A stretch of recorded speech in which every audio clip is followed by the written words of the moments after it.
Olá, sejam muito bem-vindos a mais uma aula aqui no nosso canal Direito Erga Omnes. É um prazer receber vocês aqui na nossa casa e ensinar para vocês aquilo que temos aprendido ao longo da nossa carreira.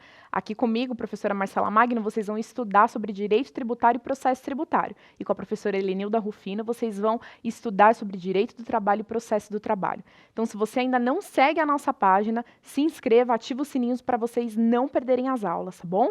Hoje nós vamos ter aula sobre imunidade cultural e imunidade musical.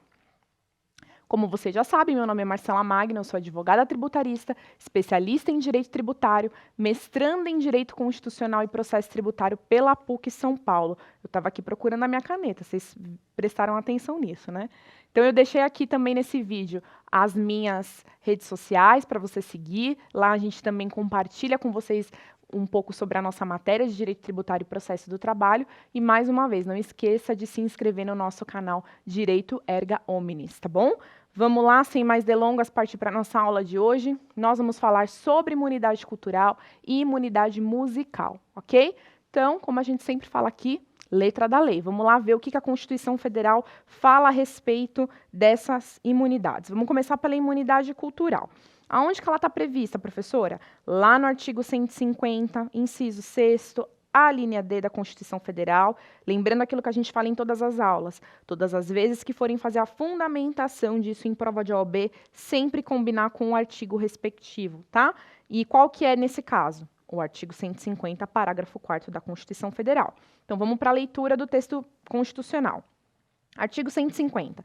Sem prejuízo de outras garantias asseguradas ao contribuinte, é vedado à União, aos Estados, ao Distrito Federal e aos municípios instituir impostos sobre livros, jornais, periódicos e o papel destinado à sua impressão, tá?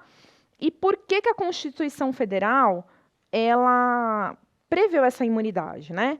Ela fez isso para ter o quê? Uma proteção à liberdade de expressão e manifestações dos pensamentos, tá bom? Então, por isso que essa imunidade, ela existe. Então, o que vocês têm que lembrar? Ela não protege pessoas, mas sim, fogo, hein, gente? Falar mais sims. Ela não protege pessoas, mas ela protege livros, jornais, periódicos e papéis destinados à sua impressão, tá bom? Vamos seguir aqui com o nosso estudo. Nós temos uma súmula vinculante 57 do STF que fala o seguinte: a imunidade tributária constante no artigo 150, 6º-D da Constituição Federal, aplica-se à importação e comercialização no mercado interno do livro eletrônico, o e-book, e dos suportes exclusivamente utilizados para fixá-lo como leitores de livros eletrônicos, ainda que possuam funcionalidades acessórias, tá? Então, o que a gente verifica aqui, tá bom? Com essa súmula vinculante. O Kindle, ele é uma ferramenta que você utiliza ela para fazer a leitura ali dos livros, tá? Diferente, porque daí o pessoal pode perguntar, por que o Kindle, então, ele tem imunidade e o meu celular que eu leio um livro não tem? O tablet que eu leio o livro não tem? Porque o Kindle, ele é especificamente para leitura, tá bom? Então, por isso que ele foi abarcado aí através dessa súmula vinculante, ok? Vamos voltar aqui para os nossos slides. O que o STF também definiu, tá? Que para a parte de periódicos, os gibis e álbuns de figurinha, eles também são abarcados pela imunidade, tá bom? Então, quem aí comprou aí o álbum da Copa do Mundo esse ano de 2022, esse álbum, ele tem imunidade, tá bom? Vamos seguir aqui com o nosso estudo. O que a legislação ela determina também? Que os demais insumos, né, para a elaboração aí do livro, como a tinta, a cola, a linha, elas não são imunes, tá bom, pessoal? Então, não confundam isso, não achem que aí a tinta, a cola, a linha, outros insumos que eles são utilizados para a produção do livro estariam abarcados aí pela imunidade, porque eles não estão, tá? E a súmula 657 do STF, ela define que filmes e papéis fotográficos, eles têm também imunidade. Então, selecione essa súmula aí, 657 do STF, tá? Então, a respeito da imunidade cultural, é isso que a gente tem, né, em linhas gerais. Lembrando que esses vídeos são vídeos curtos para vocês terem aí uma breve introdução sobre esses temas, né?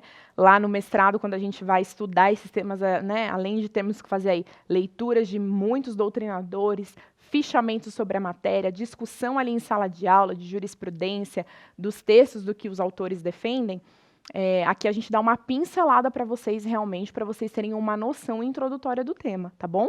Então a gente apresenta eles para vocês e se vocês gostarem, aí vocês vão em casa fazer leitura de doutrinadores, de artigos científicos sobre o tema. Se vocês precisarem também de indicação de livros de doutrinadores, coloquem aqui nos comentários para a gente que vai ser um prazer ajudar vocês nisso, tá bom?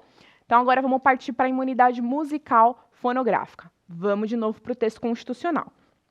O que fala o artigo 150, inciso 6º, a linha E da Constituição Federal, combinado, a gente já falou isso na aula de hoje, com o artigo 150, parágrafo 4º da Constituição Federal. Então, de novo, sem prejuízo de outras garantias asseguradas ao contribuinte, é vedado à União, aos Estados, ao Distrito Federal e aos municípios instituir impostos sobre fonogramas e videofonogramas musicais produzidos no Brasil, contendo obras musicais ou literomusicais de autores brasileiros e ou obras, em geral, interpretadas por artistas brasileiros, bem como suportes materiais ou arquivos digitais que os contenham, salvo na etapa de replicação industrial de mídias ópticas de leitura a laser, tá? Então, por que tem essa imunidade, né? Essa imunidade, ela apareceu para dar um fôlego para a indústria, né, fonográfica. Esses fonogramas, o que são, né? Os fonogramas são os sons e os videofonogramas é o som mais o vídeo, tá bom? E aí a Constituição Federal, ela coloca uma série de requisitos, tá? O que ela coloca para ter essa imunidade? Ele tem que ser fonograma ou videofonograma, mas produzido no Brasil, então tem que ser uma produção aqui no Brasil, tá? Mas por autores brasileiros e ou interpretados por brasileiros, tá bom? Então você tem que se atentar aí a esses critérios para que a imunidade ela seja aplicada, tá? Vamos voltar aqui para os nossos slides. Suportes materiais, né? Hoje é muito difícil nós termos, né, questões de CD, DVD físico, agora é tudo muito via streaming digital, mas assim, é importante a gente saber o que a Constituição Federal ela abarca sobre esse tema, tá bom? Então, a imunidade, ela alcança os suportes materiais mais os arquivos digitais, tá bom? O que não está, mais os arquivos digitais. O que não está compreendida nessa imunidade? A replicação industrial das mídias ópticas de leitura laser. Então, a replicação, né, eu vou fazer toda a produção está abarcada aí na imunidade. Agora, quando eu vou fazer a parte de replicação, eu não tenho imunidade, tá bom? Então, se atentem a esse ponto também. Pessoal, é isso que nós tínhamos para passar para vocês a respeito da imunidade, tá bom? Então, se vocês precisarem tirar qualquer dúvida, como a gente sempre fala aqui nos nossos vídeos, nós estamos super à disposição de vocês e é um prazer receber vocês aqui na nossa casa. Vocês precisando de ajuda com qualquer uma dessas imunidades, não deixem de falar com a gente, tá bom? Nós queremos realmente que vocês aprendam o direito tributário, aprendam o direito trabalhista e que vocês fiquem realmente apaixonados por essas matérias que podem trazer mudança aí na vida de tantas pessoas, tá bom? Um grande abraço, fiquem com Deus e até a próxima.